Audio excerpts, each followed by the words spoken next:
ভাইরা আমার, বন্ধুরা আমার, আমরা যেই দিন যেই সময় এই দুনিয়ার আলোকে আলোকিত করে মায়ের গর্ভ থেকে দুনিয়ায় এসেছিলাম, আমার মসজিদের ইমাম সাহেব অথবা আমার বাড়ির কোনো মুরাব্বি অথবা আমার ধর্মীয় কোনো ভাই আমার জন্মের সাথে সাথে আমার কানে আযান এবং ইকামত শুনিয়ে দিয়েছে।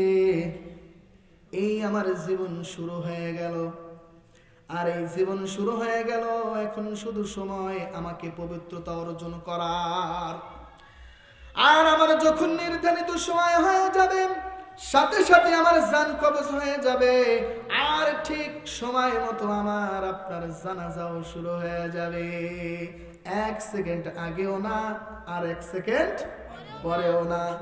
আল্লাহ রাব্বুল আলামিন বলে, ওগো বান্দা, তোমার জন্য এতটুকু সময় আমি নির্ধারিত করে দিয়েছি যে তুমি তোমার জীবনকে সাজাইতে পারো।